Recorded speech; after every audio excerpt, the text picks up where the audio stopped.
We're lagging a little bit. Let's do this. Can you do me a favor and just leave the chat room and then come right back through the same link?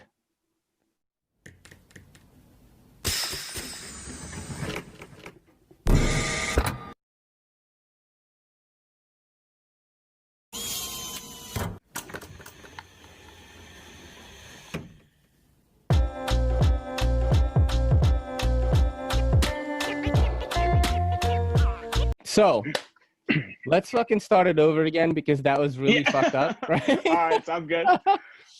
All right. What's good, everybody? We have got Wayne's Sharp World in the house tonight. Your name is Wayne, right? It is indeed Wayne. Okay, you know what? When I first saw your icon and I saw your channel, I was like, is this like a Wayne's World parody thing? Or like, is his name really Wayne? That's what I was thinking, because I loved the movie Wayne's World when I was a kid. And I thought that was it. Okay, so fact that I have to tell everyone, because my name's Wayne, I've never seen the movie. I've never seen Wayne's World. Oh, shit. I've never seen it. And now I'm to the point to where like I don't want to see it, so I can keep telling people that. But I've heard it's funny. I've heard it's great. It's really funny. Yeah, it's really fun. If you were like growing up in the 90s, you know, you probably checked it out. You know what I mean? Right. I basically learned how to speak English from Saturday Night Live and like movies. Because I came here around 1987.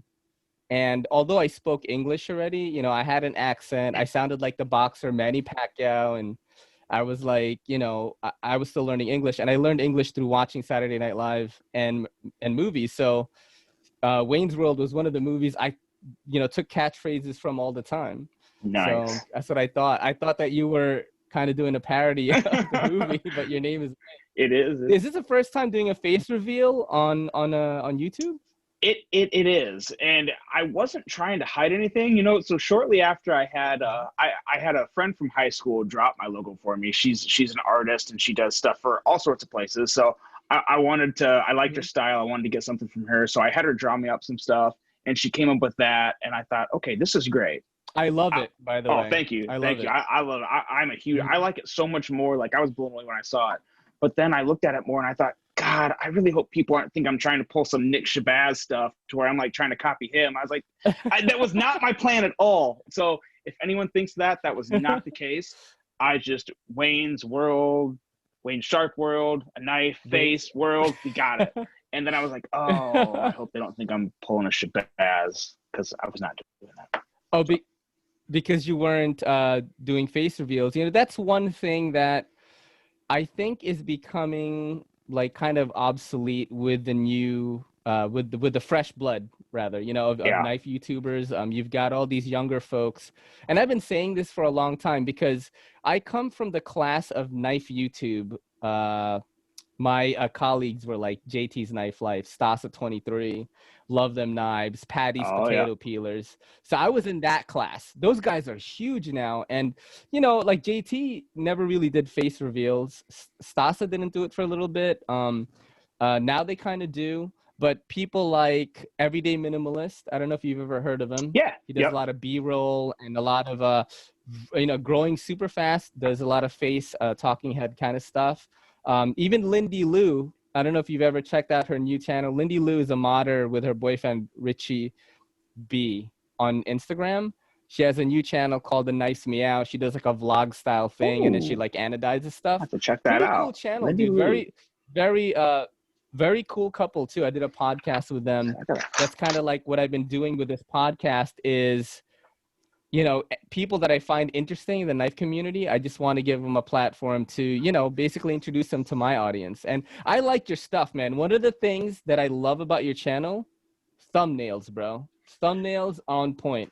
I love the font that you use because I have used that exact font in videos before.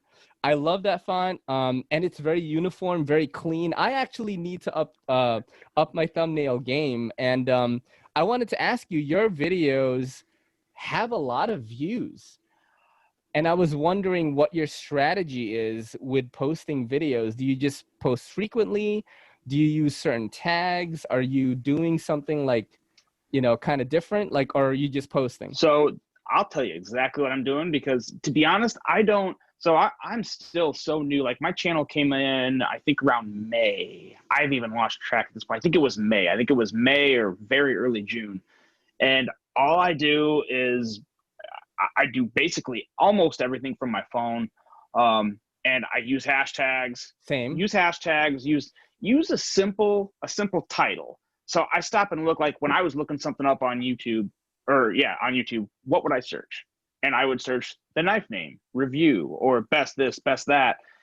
So make your title generic, general, something that's easily searchable, and then put all the flair, put all the stuff that's going to catch people's attention and eye, put that in the thumbnail. Because the thumbnail is kind of like the marketing, and then the actual video or title of the video, that's kind of like, that's just the general thing. People see that, but when you have a creative thumbnail that gets people's attention, they're going to look at that. And if it's just, that's what really gets their attention, I think. Yeah, I definitely agree with that, because scrolling through the YouTube feed or going through search or something, that's what caught my eye about your videos. It's funny, a supporter of both of us, me with Knives, actually was the one who suggested that I ask you to be on this podcast. Do you know him? Me with Knives, his name is Mark. I don't know if you talked to him or not, but he emailed me and he was like, hey, you should have this guy, Wayne Sharp World, on your podcast. And I've already been thinking about it. So this is what I was trying to explain to you before we hopped on and started recording. When I ask people to come on, right? Yeah. Whether you're at like 200 subs to Nick Shabazz has like 100,000 subs, right? He's up there. I always look at one thing when a person is new, is how much work they're putting in. Is this guy like consistent? Is he just posting, frequently? Does he have like cohesion with the channel? And you checked all those boxes. And then I watched a few of your videos and I was like, okay, this guy is like one of us. You know what I mean? I got to have him on. Yeah, I appreciate that. I do. Yeah. I get very turned off actually when people ask if they could do the podcast. That's almost an automatic no. So for the people that are watching, that want to be on, don't ever ask. Wait for me to ask you, because it puts me in a pretty tough position. I'm a pretty laid back, chill dude. I hate saying no to people, but it makes me feel cornered. And I'm just like, you know what I mean? It puts me off. With you, I kind of was thinking about it already. Then that viewer of mine, me with Knives, was like, hey, have this guy on. It put the idea in my brain again. And that morning I asked you. So yeah, you said his name is Mark? Yeah, Me with Knives is his screen name on YouTube. I don't know if you've talked to him or not, or maybe he's commented a few times. He's a very interesting dude of how he and I became homies. He didn't have Instagram. He told his son to message me on Instagram to tell me that he wanted to send me a knife. And that's kind of sketchy right there. You know what I'm saying? Different way of doing it. I was like, I'm gonna give him the address to my shop and not my house. You know what I mean? Like at first, right? So, but no, he turns out to be a really cool dude, very cool supporter of mine. And do you have a lot of channel interaction, audience interaction with your channel? Do you take loaners into your channel and talk about them? I noticed one thing is that people really love it when their favorite knife, content creators talk about their knife on camera. That's like a thing that they love it, dude. That's why that's actually the bread and butter of this channel right now. It's like just me reacting to the stuff that is sent to me. I haven't bought a knife since the small Archeo and copper artisan cutlery. That's like so long ago. That's a minute ago. I'm poor, dude. So you know what I'm saying? Like, do you have anything going on like that with your channel at the moment? I do get in some loaners. And again, my whole thing with that is kind of like asking to be on the podcast. I don't like asking for stuff. I don't like asking for stuff, even if it helps the channel. Same, dude. So my whole thing is I've had a couple manufacturers that have come out and have been really generous. They've come out to me, and that's meant a lot. Like that was the first moment when a manufacturer reached out to me. I thought, holy crap, I think I'm doing okay with this. Who's the first one? Finch Knives. It was Finch Knives. Oh, Finch. Dude, they have not reached out to me, bro. Man, Again, I don't know what. Well, okay, so I bought one of his knives with my own money. I think that's another important thing too. I think before Mm-hmm. you go asking anyone for anything, Mm-hmm. you got to put a little into them and see Yeah. exactly what they're producing. Like I got the tuna from him, and I was like, okay, Nice knife. Nice knife. it was so much nicer than I thought it would be. At Mm-hmm. first I wasn't sure about it, and I got it and I was like, holy crap, Yeah. this feels so much nicer than I was expecting. Mm-hmm. And I fell in love with it, and I Mm-hmm. genuinely did. That's if there's one problem on my channel, I've had people tell me you're too honest. It's like, well, I didn't make a channel to kiss anyone's butt. Yeah. I just wanted to give everyone in the knife community another opinion. Mm-hmm. And if you don't like it, you don't have to watch it. But again, I think a detailed opinion, when you can cover the right things and be honest about it without being, a jerk. You want to be respected. You want to be respectful when you're talking about people's products, because whether it's good or bad, they're still putting a lot of time, a lot of passion, a lot of sweat, and maybe even tears into it. So you always want to have that in mind. But at the same time, you don't want to lie to people. Yeah. Yeah. I basically give I don't even know if I can call myself a filthy casual like knife collector anymore, because you're a knife guy when your Instagram is filled with blades and EDC gear and not chicks. You know what I'm saying? Oh yeah. Like most dudes, in age range of 25 to 40, it's just like hot girls and whatever. And then us, it's like flashlights and knives. And when a girl sees your Instagram, like, what's wrong with you? You know what I mean? My Not girl, dangerous. Knives are cool. when I first met Kelly, my fiance, she was like, "Oh, you have a YouTube?" And I think I only had like less than 500 subs at the time, man. And she was like, "Oh, what do you YouTube about?" I was like, folding knives." And she's like, "Why folding knives?" And I'm like, "Why not, bro?" Exactly. Yeah, and I the perspective I give on my channel when I do review things, I seldom do it. I mostly do unboxings and these podcasts and just like funny videos on Instagram. Is like I do a lot of like weird sketches. That's like my favorite thing to do right now. Is I give a person that's like casually using these knives, the most I do with them is cut cardboard on recycling day and open packages, or like help my girl cut string or something. But it's nothing like Bearded Gear goes into the hills and like uses it Yeah. on wood and stuff. Like I'm not out there city crafting trying to start a fire in a barrel. You know what I mean? Like that's Right. not, yeah, I just don't. So I give sort of that view of it, and it's mostly aesthetics, action, and ergonomics. That's like what I review the most. I don't do usage that much. What kind of knives are you most into? I know that I saw a lot of micarta on your channel. So, dude, I do like some micarta. I've got a pretty cool one right here. This is a Benchmade bug out with death grip scales micarta from Lefty EDC loaned this to me. Pretty cool knife. That's pretty I do sweet. not have a bug out. But yeah, what's up with the fascination of micarta? Is that like your favorite handle material? It's one of my favorites. Fat carbon and sharp dress knives are slowly turning me to where I like carbon fiber just as much as micarta. If I had to pick one though, I would still go with micarta right now. It's micarta, carbon fiber, G10, probably in that order. I like wood. Wood has to be for a very specific knife though. Okay, it's not my jam on every one, but right now I've got this the Pena, the new Pena Apache. I've yet to try any of his stuff, so I felt like I hit the lottery when I got this. I'm still pinching myself to make sure that it's actually in my hand, because I tried so hard so many times. And Crane's production, I got so lucky that I felt like they were my last hope, and I managed to score one from them. And I tell you what, I was really hoping like that was the one time to where I was like, maybe I should ask for a favor. But I was like, nah, not with these. It's not going to happen. They're not going to do anything for me. But then I got one from them. So that was amazing. Wow, that's so amazing, dude. Are you part of any like pass around groups or anything like that? I'm not yet. Dylan Mallory had mentioned that to me, and I was going to message some of those guys, but then it went back to that. Like the Apex pass around group? One of them was Blade Banner and Big Red EDC were the two that I was going to reach out to. That's the group that I'm in. So Oh, okay. it's pretty cool. So actually, that has been the life of this channel, is loaners or donations from viewers and the Apex Pass Around group. So it's a funny story. I've told this on the podcast before. Blade Banner, I thought he was a different dude. So it was like early in the morning. I was like rushing to work, right? I was late. And he hit me up and he goes, "Hey, man, do you want to be part of this pass around group?"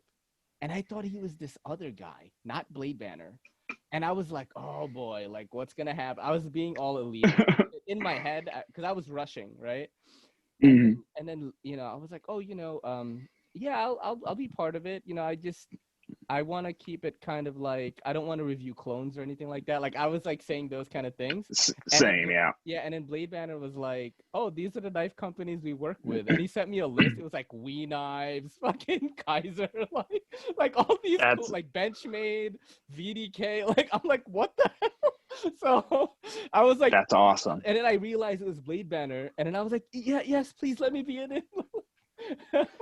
And I've been in it Yeah, for over a year now. It's amazing, man. You definitely have the I don't know, the rep or the credentials to be in it. I mean, you're a guy that's consistent.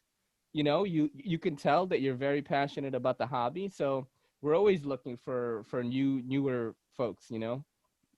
yeah, I'd be super happy to be part of it. And like I said, when Dylan mentioned it to me, again, it was kind of one of those things to where, like, you know what, until it's offered to me, I'll just do my best to make my own waves to get noticed. And I you love know, that. whatever happens after that happens. You know, it's I like love if it that, dude. works, awesome. If it doesn't, then hey, I tried.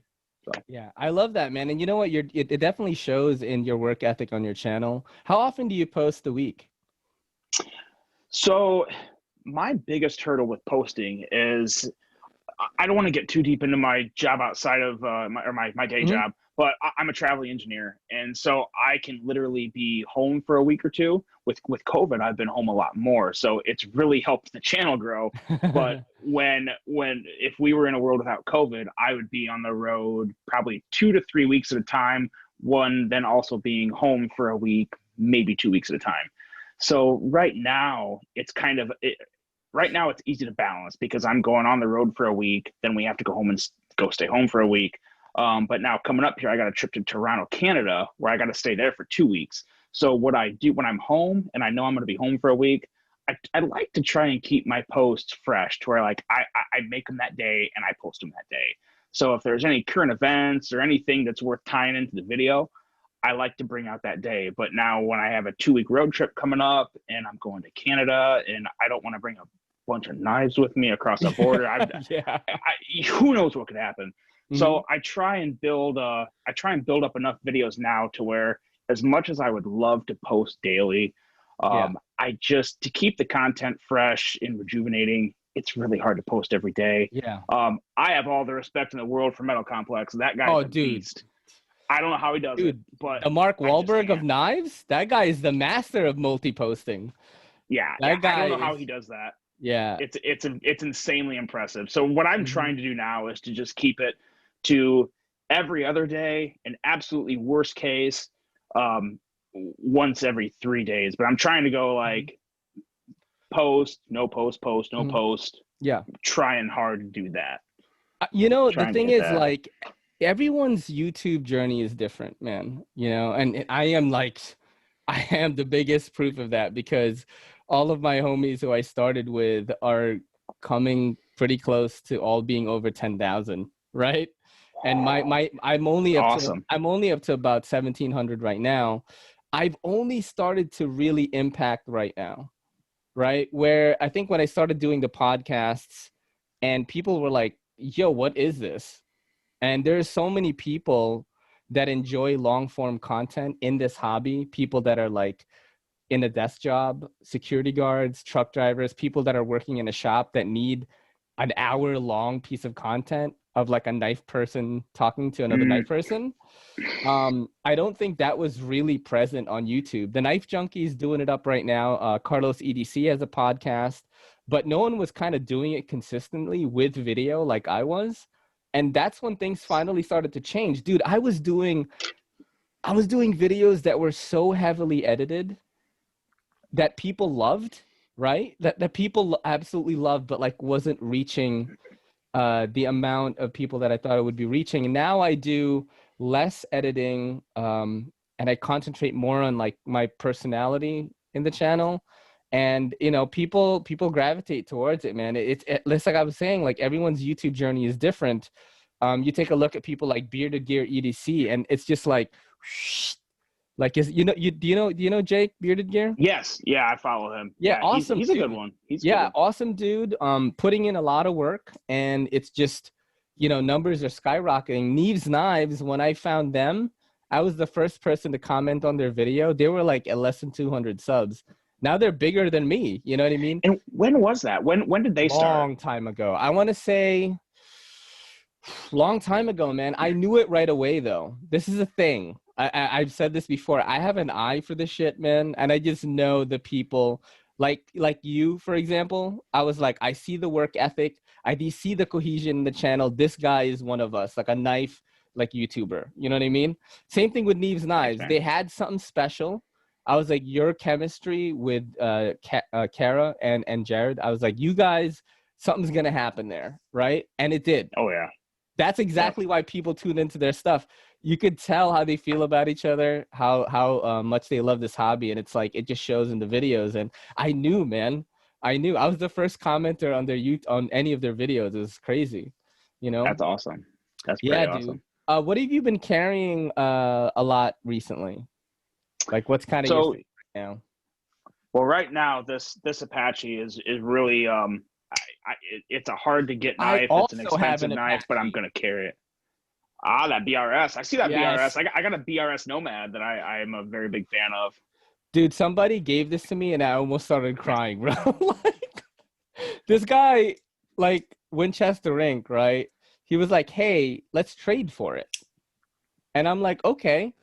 And then I was like, I didn't have time to like send him what I was willing to trade for it because I didn't think I had anything like meaningful to trade for it. And I guess he thought that maybe I don't know what he thought, but all of a sudden he messaged me on my Patreon and he said, dude, I'm gonna just give it to you, man. It's cool, you know, like you know, thanks for making videos. Awesome. And I was literally like in shock, man, you know, that people are doing this kind of stuff because everyone knows I don't make a lot of money. I don't make hardly any money from the channel. I'm in a new business right now. I work in a CBD shop. My family owns a CBD shop. Shout out to Ayla CBD. And we're just a new business, you know, like less than 2 years. You got to work that shit. So yeah, really took a knife purchasing has took a back seat in my life, man. So back to your Apache, right? You've been carrying that a lot. That's the Pena Knives Apache? Yeah, this is the Pena. And then I also actually have... What's the other one? They're all my Carta. These are just budget knives though. So this one here, I got a review of this coming up Friday. This is the CGRB Crag. Oh shit, I have a Crag too, man. I got the recoil lock one. How do you like that recoil lock? I've always wondered about that. So here's the thing about this recoil lock, right? It's a cool lock because you can like just do that. But I feel like the metal that they used for it, it's a little bit funky. It's a little bit, it looks a little like cheap, like pot metal almost. You know, I don't want to talk shit about it too much because like Russell is kind of my homie from Artisan Cutlery. Like, that's the only complaint I have of it. I think if they want this to become a staple lock, they should improve that piece, just that piece right there. It looks weird, like compared to the other like steel on the knife. It just looks funny. Like, I don't know what it is, but granted, they've only been putting this lock on a few of their budget knives. Like, I have it on the Kicker. Same thing. Looks a little funky. How does it feel? Does it like click and rattle a lot, or? No, it doesn't rattle or anything. It kind of feels a little cheap too. Like, hey, you know what? You know, but it is it's an innovation. They took a chance, right? It works. You know, and you know what? For what they're charging for it, I mean, what is it, like $39? 37 or something? Yeah, like, it's crazy. I mean, it shouldn't feel like a $250 knife. You know? Exactly. So, that's why I don't go so hard on it. If it was on like a titanium flipper, right, or whatever, with that lock, like they gotta spice it up a little bit if it's over $100. Right. That's how I feel, but it's under 40. You know, Man, I tell you what, some of these budget companies, and this is the other one I had, this Concept Cairo. I just reviewed this oh, one I today. love that, the cryo, right? It was so there's like some back and forth going on that. So on Blade HQ, this says Cairo, Kyro, and I Yes. double and triple checked that because I thought I screwed up the spelling on my thumbnail and I was about to smack myself. And then I noticed, okay, so I spelled it right, and then I had a bunch of other people saying it's cryo, it's cryo. I was like, I have full faith. I have full faith that Blade HQ could name a knife. So I was like, it's got to be right. If it's wrong, then I don't feel bad about that. So here's the deal. I think it is the cryo, but Cairo sounds cooler because when I think cryo, I think of the Kershaw. Yeah. Right? Cairo sounds like a Street Fighter person or something. Yes. I don't know. It sounds like something yeah, like Sagat student or something from Street Fighter. Cairo, something, yeah. Right? Do you play video games at all, man, or? You know, I worked at EB Games for 2 years in high school. Dude, and EB Games, throwback. They're all GameStops now, or they're gonna go out of business too, I think. But I mean, throwback.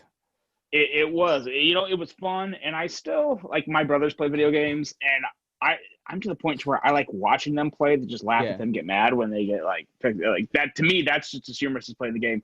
But no, the only games I ever really play anymore are usually just on my iPhone and just cheap little games. I've really gotten away from gaming for no bad reason, just the fact that other things kind of took my interest.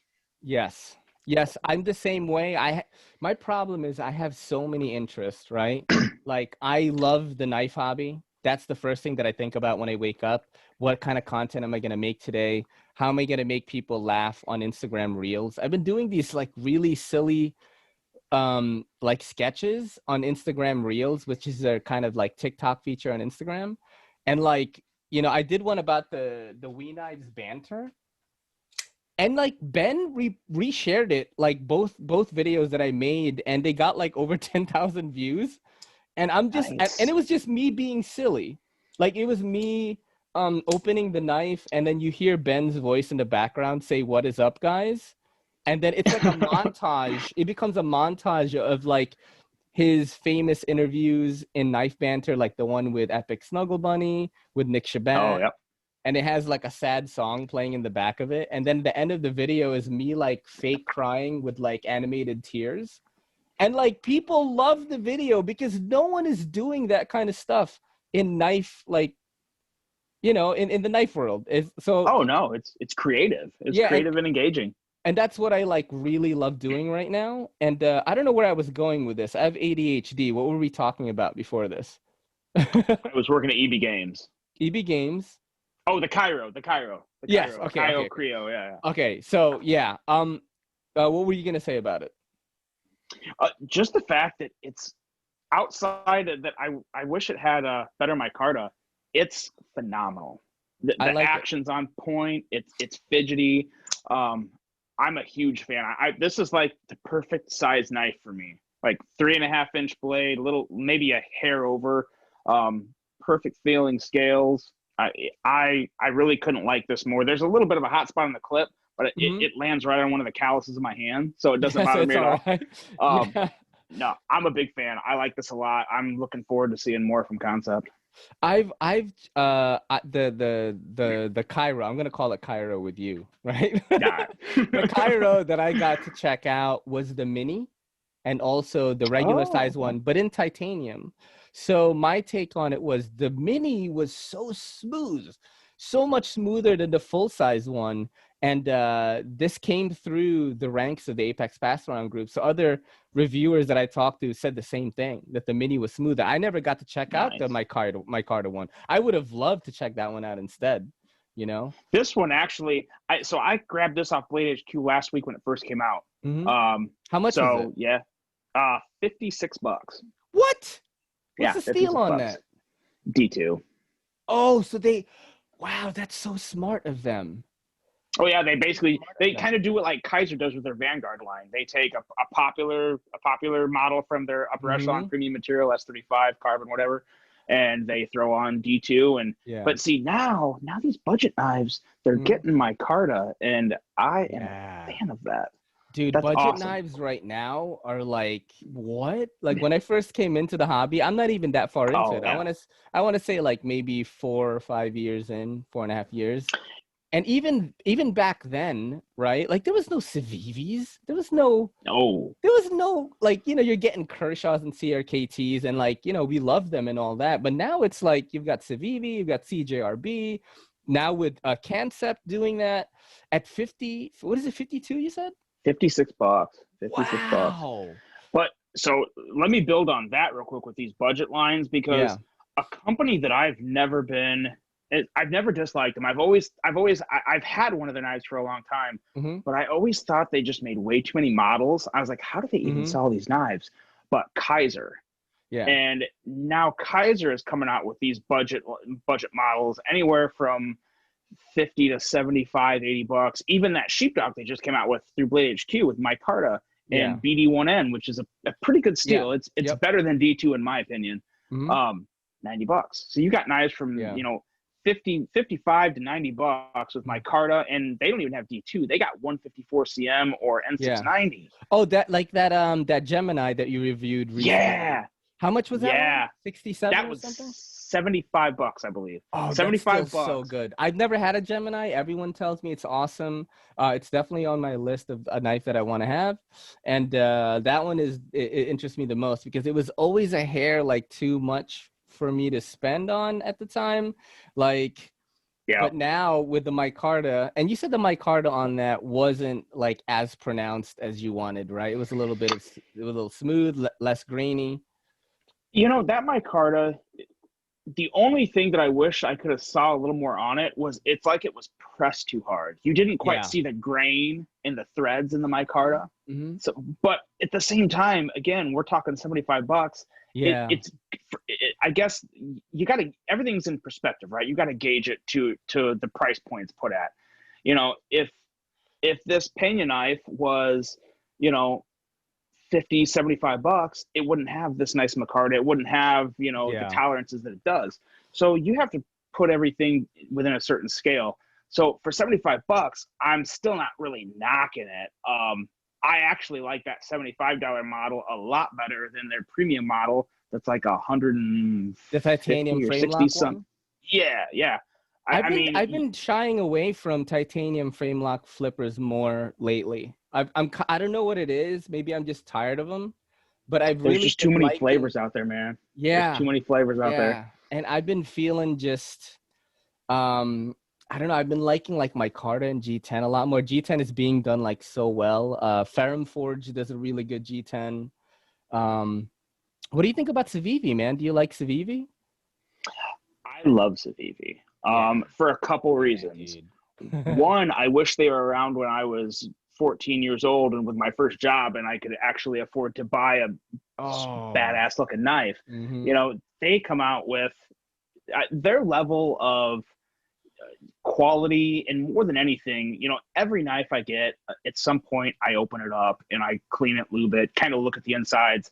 And every time I pull apart a Civivi, I do it right after the review because my reviewers, they don't want me to clean it before I review it. So I get it, I carry it for a few days, cut through cardboard, cut through EDC stuff, nothing too major, light general EDC use.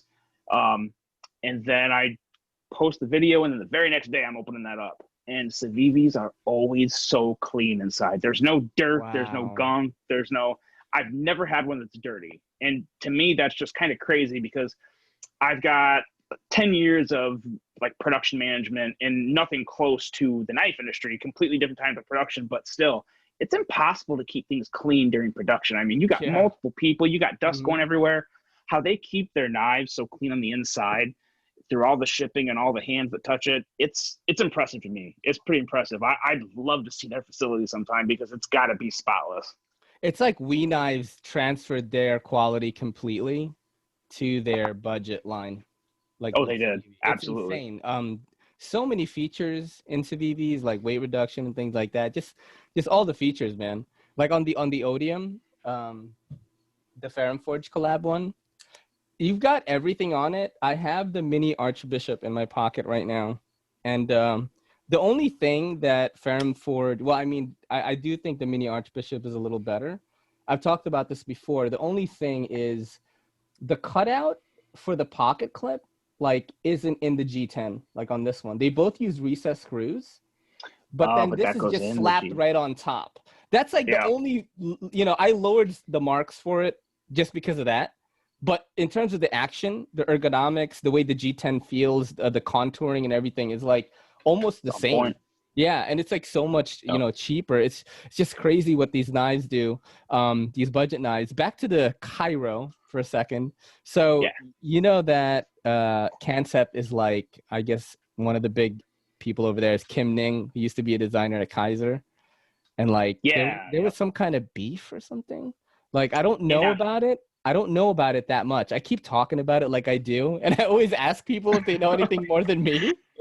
no, all I knew was that an employee. I didn't even know there was really a disgruntlement. I just heard there was employees. So I was thinking like 2 or 3, whatever, left Kaiser to start their own business. That's literally all I know. I didn't Yeah. know there was a problem or anything. It was something about like the head of Kaiser, like his son took over, and then there was like a whole changing of the guard kind of thing. Mm. And then remember Tangram Knives? That was Kaiser's budget Oh yeah. line. Like they disappeared, right? Because like Kim Ning was a big part of that, right? And then and Oh. Concept Knives basically was like, hold my Kim Ning, we're gonna make our own knives, and Kim Ning went over there. So that's really the only pieces I put together so far from the various people I've talked to on this podcast. But there is like some weird stuff going on there. Kim Ning, if you're listening to this, we'd love to hear like your side of the story. Please, yeah, that would be Yeah, very interesting. yeah, there's like this dude at Kunwu Knives. I don't know if you've ever gotten to check out like any Kunwu.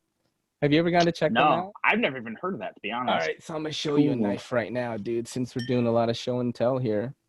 Yeah. This is a knife. This is called the Ronin. It's a titanium frame lock flipper. Nice contouring, like excellent fit and finish. We got S35VN. This is $139. And this is contoured like as if it's like a $250 knife. Weight reduction, everything, all the bells and whistles, all the features you would get from a much higher priced knife. I'm actually doing a giveaway for this right now. So a Ronin is a masterless samurai. So I basically told my audience to put on their best Ronin or samurai costume, and the best person gets this.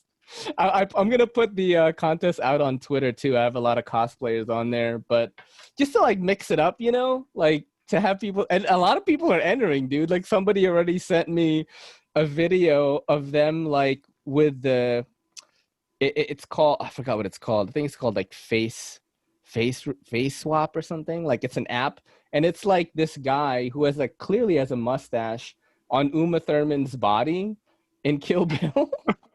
And he was like, this is my submission. So I'm gonna have a lot of fun ones. But yeah, Kunwu is another cool one that's doing very, very low cost but high functions, high features kind of knife, man. What's your favorite like Awesome. knife company right now? Like what's something that you're always checking out? Boy, that's tough. I'm going to give you 3 because Okay, there's 3 that that's I've good. really had a close That's eye good. on. But I'll say it again. Everyone keeps calling me a Kaiser fanboy, but Kaiser has really stepped up Kaiser's this dope, year. man. I love Kaiser. I thought Kaiser in the past. I've always seen a lot of models. The quality's always been there with Kaiser, but they've just had so many models to where I only find like 2 or 3 of them really attractive to my style. But this year, let's see, I've had probably like 5 or 6 Kaisers, and I've thoroughly enjoyed every one of them with really small, changes or not ideal comments of what could be changed about the knife. But other than that, I've really enjoyed Kaiser this year. Microtech, I always love Microtech. They're always good, and Protech and Spyderco. So those 4. Yeah. But I've really, what's really kind of changed for not necessarily my style, but I have the companies I like, but then I also have to take into consideration what are the viewers like. And the viewers, I tell you what, I thought they would love the high expensive Peñas more than anything. and they don't. They like the peñas. Who doesn't like a peña?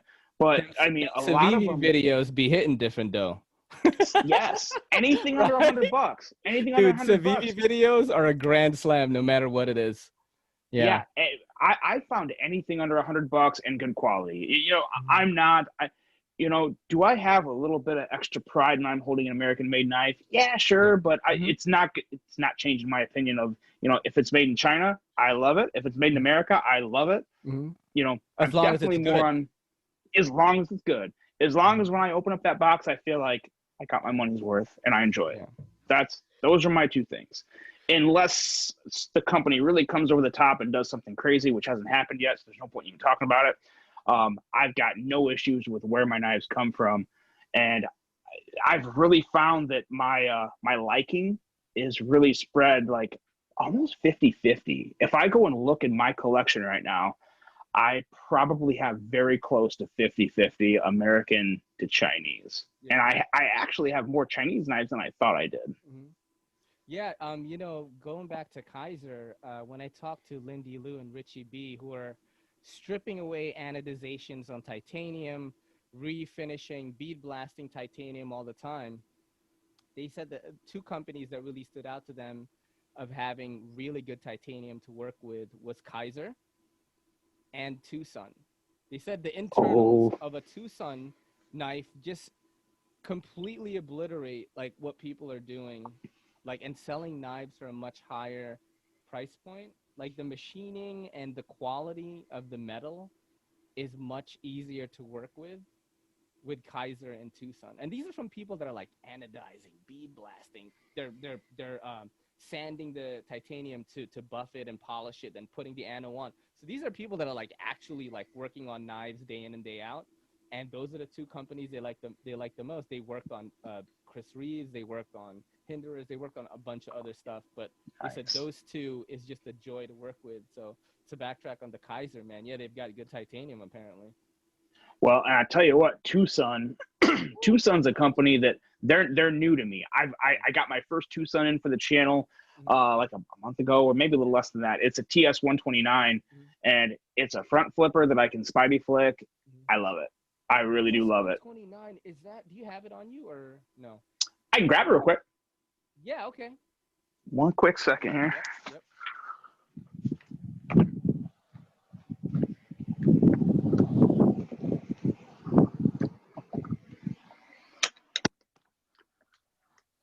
It's so funny because I can hear you go into the other room. In my head, I was thinking like it'd be so funny if he just farted right now. That would actually be hilarious. And I usually always have one of those ready. Yeah, so let me see the Tucson because I think that. Let me see. Oh, is that the one? Oh, I don't know if that's the one because I had a guy on here, as sharp as I can see on Instagram. I didn't know anything really about him except that I was buddies with him on Instagram, and he like collaborated with all these Tucson people. He collaborated with Tepe Designs, fucking Jelly Jerry Wong Design. I was like, what? And he just looks like a regular Wisconsin dude. But yeah, Tucson's, I love him, dude. How do you like that one?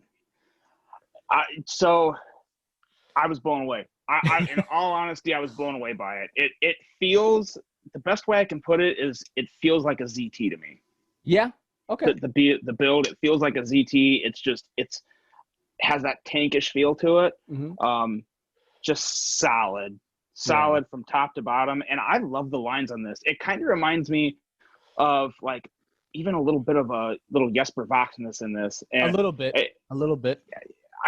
And this might be this maker's mark here. I don't know if this is, for some reason I was thinking this might be Jelly Jerry. Is that his maker's mark?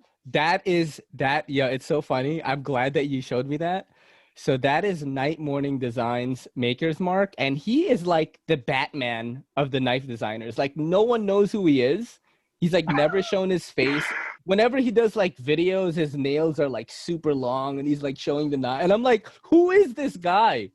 But he designs like a motherfucker, man. This guy is like putting out designs every day, and he's been with Tucson for a long time. I've been a fan of his for a while. He does really out there kind of designs, but like they somehow work functionally. If you check out his other designs, follow him on Instagram. He's like really, I really gotta do crazy. that. Yeah, Night I gotta Morning do that. Design. So cool of a Night name too. Morning. Are you a Write ninja? that down. Are you an intergalactic Right? samurai? I mean, Night Morning Design. That's so cool. Yeah, he's one guy that's been with Tucson for a bit, and again, man, love his stuff. He creates wild shit. Tucson is, I I talked about Tucson in this one way before, and it was like, you know, when you first were collecting knives or started showing interest in knives, and you saw the M-Techs and all these fancy looking cheap knives like Mall Ninja. Yeah. Tucson will do a Mall Ninja kind of looking knife, but with like M390 and titanium, and it's like very well built. Like they will go for it because they can. I guess their production capability is just so good that they can do that. You know? I'm just still surprised and also kind of impressed that they still just go through like eBay and Amazon. I got this one off Amazon. Yeah. So Yeah. it's like, I feel like they have a plan though. I don't think they're doing that by coincidence. I think it works out better for them. Doesn't necessarily work out better for the people trying to get them, but you could eventually, I mean, I got this one. I think I just got really lucky with this because I literally got on Amazon one day after never looking for it before, got on, found it, bought it, had it in I think like 3 or 4 weeks. And everyone else like, I can't find it anywhere. I was like, I got it on Amazon. How did you start thinking about getting one? Like someone put it in your head and one of your viewers commented or something, or? So one of the other channels that I watch, one of the channels that kind of inspired me to start mine was Slicey Dicey. Oh, dude, love him. Yeah, he's awesome. He's dude. Awesome. He was on here. He was on here before. Yeah. You know, I was actually lucky enough to have a beer with him one time. I was in his neck of the woods for work, and I figured he'd be busy. I was like, hey, you want to have a beer? And so we got to meet up and have a beer. It was awesome. He is just as funny in person. He's just as nice of a guy. He's a badass dude. Yeah, cool dude. He got the COVID, bro, I think, and then he's fine now, but he got it. Yeah, he did. Yeah. I heard about that. I've had it too, and he had it worse than I did. He had it a lot worse than I did. You got it? Yeah, but okay. So mine. Yeah. I lost my taste and smell for 4 days, and that was it. That was it. Dude. Nothing else. The nurse said it was the said it was the lightest symptomatic case she's ever heard of. But you're healthy and fit as fuck though. That's why. I'm doing something right. You know what it is? One common denominator is if a person is kind of like has underlying health issues, but also if a healthy person like you, for example, is running themselves ragged and is like kind of exhausted and tired, like let's say you took a bunch of trips, that like the nurses and everybody and doctors that I've been saying that the whole time. These people that are putting their lives at risk, they're working themselves to death, literally. Some of them are working themselves to death. It's that to me, that's scarier than getting it and ignoring it. That's it's not good. You know, before I dive into this sort of dark COVID stuff, what's funny is Zach stuff put out a thread on Instagram for everyone to make jokes since Slicey Dicey wasn't feeling well. And I you know, I have pretty dark humor, so I like ran a few by him, and one of them was like, this is taking your battle to the death videos too seriously. And like, everyone is just laughing. He was laughing. He's a comedian, man. He gets it, you know. But yeah, that was a cool thing. One thing I know about, all right, so I'm in New York City, you know, so this is like pretty wild. You know, you've got California, you've got New York City, both pretty big cesspools of COVID. There are less cases here now, but what I am seeing a lot is like just increased poverty, man. You know, like people are not working, and like, you know, living here, you would think I would have this crazy hyper leftist view, but I am actually very centrist in nature. I do think the country needs to open up, like, but I also don't want everyone to hug their parents right now. You know what I mean? Like, because you don't know, right? Like I could be carrying it and just be feeling great. You know what I mean? I work out every day. I wake up early. I sleep 8 hours and I'm good, but I could be a carrier. But what I'm seeing is before, when I would get on a crowded train, and the trains are semi-crowded, they're about like 50%, I would say, from what it was before, is I would see like maybe one or two people like panhandling, begging on the train, right, for money. Dude, Mhm. sometimes on a 1 hour train ride, I will see like 6 to 8 people, different people begging. So like people are really hungry right now. And these are like not just minorities, these are like people of all walks of life. Like there are like war veterans like starving, you know what I mean? Like that just, Yeah. and it's just crazy, man. So how has it affected where you live at? Like I know you've been home a lot with work, but have you had to go out and get groceries? Like what's it like, where you're at? Are you experiencing any difficulties? So no, so I'm in Southwest Michigan. I Hmm. grew up in Northern Indiana. I live in Southwest Michigan right now. The closest city we're by is Chicago. Hmm. So I, what I've been telling everybody is it's not the same in the smaller, country areas. I would consider this a country area. I live in a downtown area, but it's very small. Hmm. So it's just not the same. And you have different thoughts, you have different people, you have different totally ways of lifestyle to where we don't take trains, we don't do. There's actually there is an Amtrak right by our apartment, but um, it's not like it's a place where like if I need to go to the store, I drive 2 miles to Meyer. Yeah. If I need to go anywhere else, I walk downtown and I get something from the little store there. Mhm. So it's just so different. I think you have a lot more people that aren't worried about it around here. Mhm. But we did have cases. We had it started to explode for a little while, Yeah. and it's definitely. I mean, it never got to anything like the hospitals here were never anywhere close to Yeah, capacity. like past capacity. When you got Yeah. it, how did you know? Like how did you feel? So I felt completely fine. I Yep. woke up one day. Um, I had to go in and visit a customer. So first thing I do in the morning is I stop at Starbucks and I got a nitro cold brew black. That's what I get all the time. Coffee guy. Yes, I love Oh yeah. coffee. Uh-huh. Dude, I took a sip of that and it was like drinking air. And Holy I'm like, shit, dude. what the hell's going on? So I didn't even notice it at first. Because Traffic you're was so kind of used to just crazy. drinking it. Yeah. Yeah, and I'm always thinking about something, whether it's Hmm. worth my time or not. I'm always thinking about something. And I took a first sip, didn't realize it. And I took a second sip, and I was like, "Fuck, like what's going on?" And and so I kind of like did that number, and then I just drank the coffee, and I thought, well, you know what? It could be sinuses for all I know. Maybe it's Hmm. sinuses. Okay. So then I get to the customer, I start working, and then halfway through, I noticed I can't even taste like my own like saliva or anything, and I'm just like, Yeah. I'm like sniffing with my nose because my nose wasn't plugged up. I thought if it was Yeah. sinuses, my nose would be plugged up.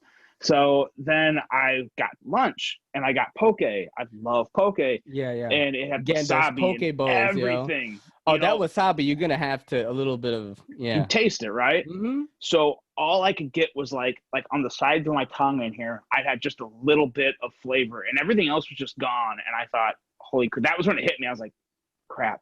I think I might have COVID, and I'm at a customer. I was like, I gotta go. I gotta go home and get tested. Oh, shit. So I was kind of convinced at that point, and never had a temperature, never had any like. I felt literally 100%, other than I couldn't smell or taste. And the smell went shortly after the taste. The taste was first, then later on in the day, I'm like, dang, I can't even smell anything. But my nose was completely clear, like completely clear, couldn't smell anything. So I thought, okay, I've got to have it. I need to go get tested. Went and got tested after they violated me with their With that cattle weird prod. swab. Dude, that wasn't even a swab. So let me tell you the test I got Yeah, because they I got stirred a up your different. brain. Well, and it was like a plastic mascara brush. It wasn't even a Q-tip. It was Oh. so me and my fiance are sitting in line. We're looking ahead, and I see someone getting tested. I'm like, oh, that's whatever. So like, say like this screen here, right here is the window. I'm thinking, the nurse is only going to go like, Yeah, pull it yeah, out, be done. She's yeah. fucking her, shoving it in there. her arm is I'm in like, there. oh God. I got a little. I was like, I'm kind of scared. Like whatever. Yeah. So they shoved it up my nose. She pulled it out after I screamed and yelled some expletives and then apologized. And she said, no, it's okay. Everyone does that. I took my finger off my nose and it was like turning a faucet. Blood poured on my shirt. It was terrible. Oh, It was shit. traumatizing. It was literally the rest of the day. Wow. I literally felt it touch my eyeball. And everyone else I've asked, they're like, it wasn't that bad. They just Yeah. took a Q-tip and swabbed my nose. I was like, okay, so lucky you. Wow. That girl is, she put like a medieval torture device, like, shh. Dude, she went Bro, elbow deep in my that's nose. crazy. But you It felt sucked. fine otherwise, right? Did you Oh get the yeah, yeah. quarantine for a little bit? Like, how many days were you out of it?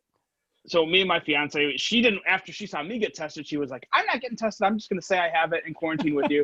So we quarantined for 14 days. And I had actually had it for like 4 or 5 days before I got tested. Yeah. And they said, you're probably good after like 7 days, but just to be safe, we have to Yeah. make you quarantine for 14 days, which was cool. It was, it was Yeah. after, this was already halfway through it. So I've already felt like I was in a prison for 2 months. It's like, what's Yeah. 14 more days, Yep. Yep. Yep.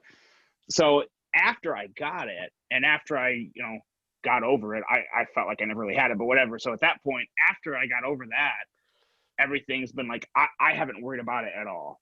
Because Mm-hmm. I guess I kind of think of it that I don't think I can carry it. Now, maybe at this point, it may be getting to the point to where maybe my antibodies are wearing off, but then now they're talking about maybe T cells still being able to help fight it after you've had it once. I don't know. I've really done my hardest the past probably month and a half to block it out, not to be not that I don't care about it, but it's like Mm-hmm. I got off Facebook. My Facebook account Oh, is dude. deactivated right now. Dude, Facebook Between is the, for me, I'm on all social media. But the way it's funny that you talk about this, about Facebook being the cesspool of like just things it that could is. make you depressed or like anxious. It's out of all the social media accounts that I have, that is the one that, as like, the first post could fuck me up. You know what I mean? I Oh, just watched the same here. movie The Social Dilemma today, right? Which is on Netflix right now. They talk about a lot of the fake news stuff, how it's how social media is affecting like voting and all this crazy stuff, how it's affecting like Hmm. young teenage kids. They commit suicide, and that's just on a rise because they're trying to attain these levels of beauty, especially preteen girls. It's up by like 150%, like suicides. It's disgusting. Yeah, it's Filters and insane. all that So crap. here's the thing, like I actually made a really funny reels about it because one of the scenes in The Social Dilemma was this girl, her mom put all the kids' phones in like one of those time lock jars, Oh and yeah. during dinner, so you can't open it for an hour, right? This girl breaks the jar in front of the family, takes her phone and goes up to her room. And then at that, I showed that whole scene.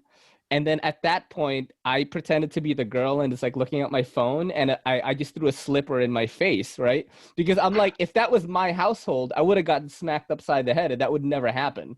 You know, if it was Yeah, like my like I'm a kid that was born in 1981 in the 90s as an Asian. You got smacked up, bro. You were like, yeah. that's just how. That's why we, like we end up good people usually. You got smacked up, and like in that movie, I was like the family didn't know what to do. I was like, you motherfuckers are soft, bro. You gotta like teach the kids to not do that, right? But Yeah. where was I going with this? So um Facebook is the one that, like, even though I have a lot of followers on it, like I try not to go in there. It's just Oh. left versus right versus like this.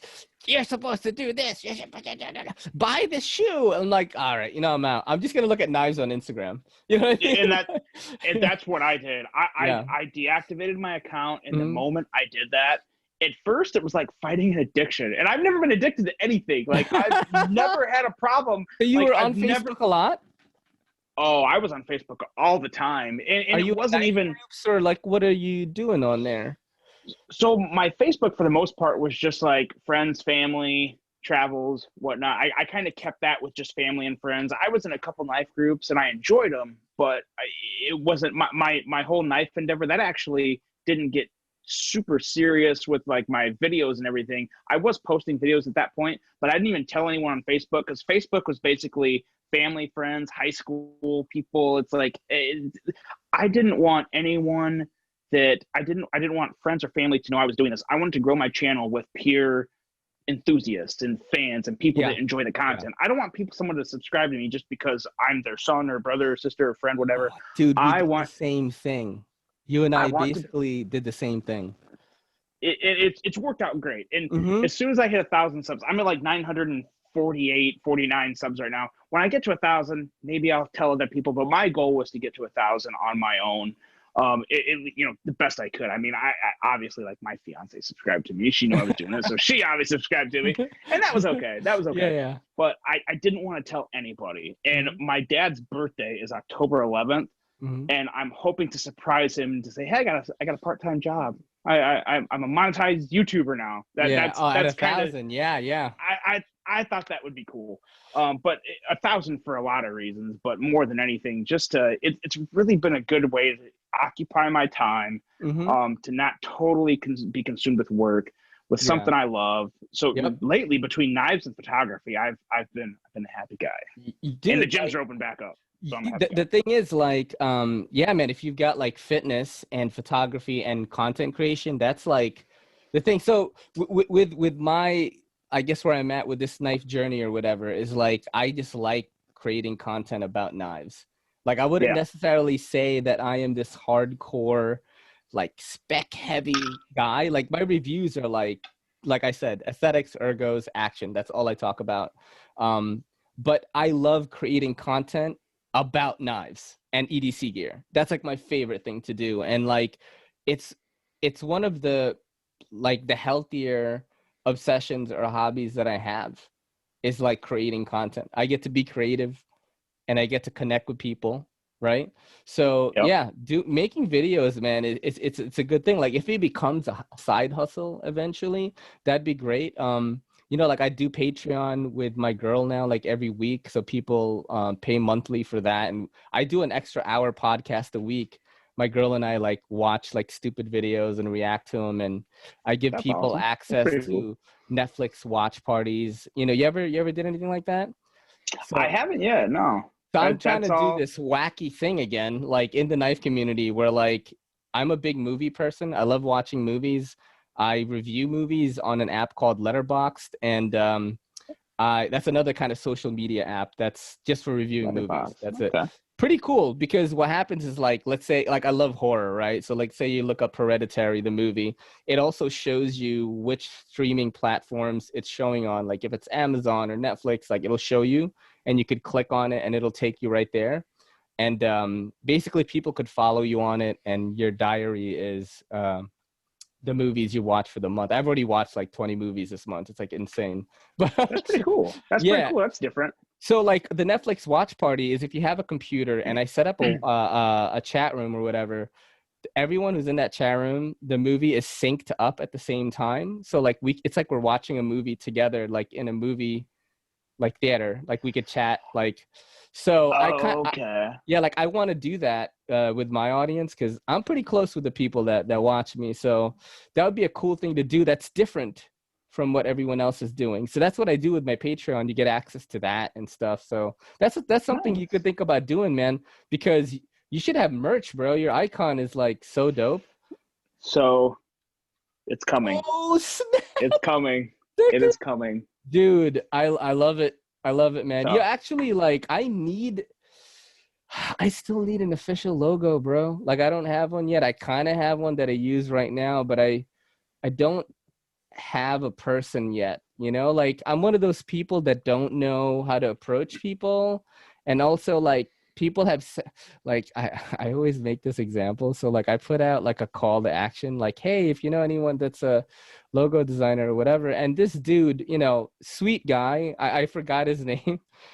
He sent me a logo of, it said Everyday City Carry, and it was the Statue of Liberty, like, holding a knife. And I was like, I'm not doing this. No, and I told him, I was like, oh, you don't have to use the Statue of Liberty. Maybe you could just use, like, the New York City skyline with, like, like the neon glow colors of Times Square with, like, the words Everyday City Carry. That's fine too, right? That's kind of simple and cool. And he, like, never messaged me back. But I wish I had the picture. I don't have it anymore. That would be funny to see. That sounds amazing. I mean, the art was like, okay, man, but before we head out here, what other hobbies do you have aside from fitness and the knife hobby? Like, what else are you into? Do you watch shows or anything like that? Do you watch movies? Like, how do you unwind? Let's see. So really, my biggest way to unwind lately has just been tuning out from everything, going for a walk. Good. I it sounds boring. I'm not like That's not boring. I'm one of the more adventurous people that like a lot. My goal is to go to every country. I love traveling. It's Mhm. why I like my job.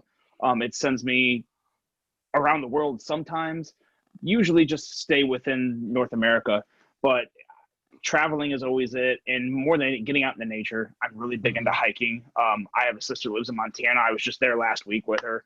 Dude, me Went on too. some hikes with her and her boyfriend, and I love the outdoors, and I like ways to wind down and also stay active. And for me, Yeah.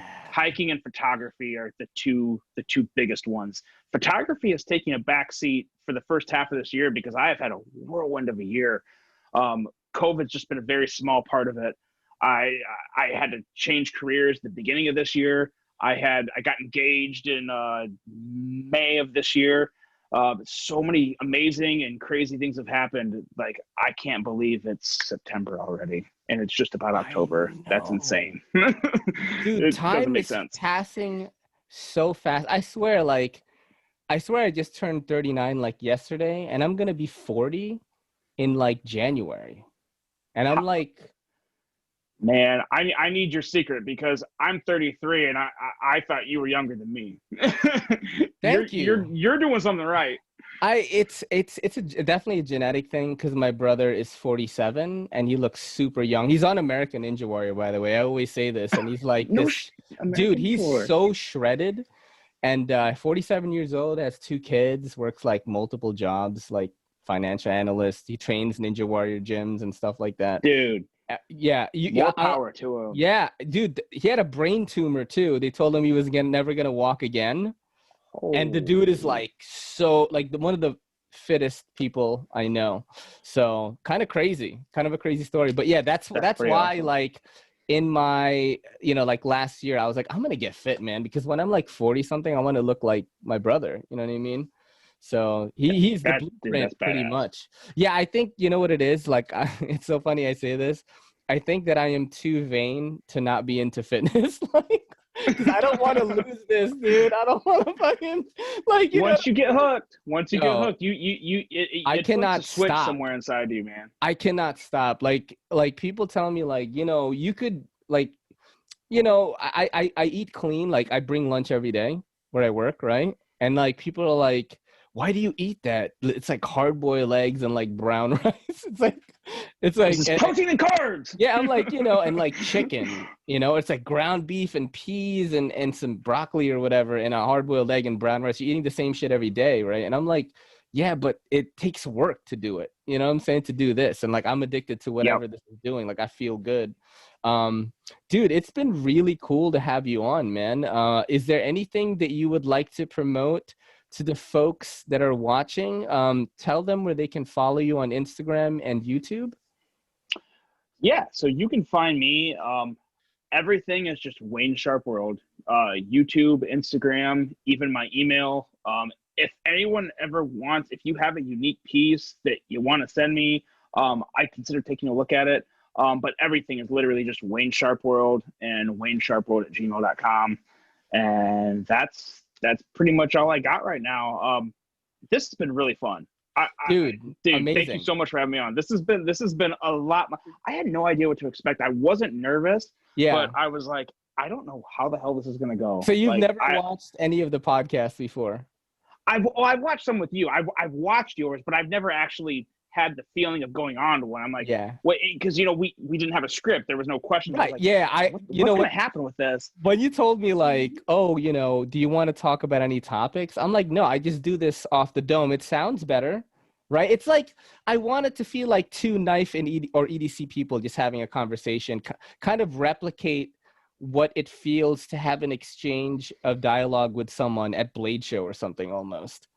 You know what I'm saying? Because we're both into the and- hobby. We're both creating content for YouTube or Instagram or whatever it is. Yep. So we're going to have things in common like right away, you know?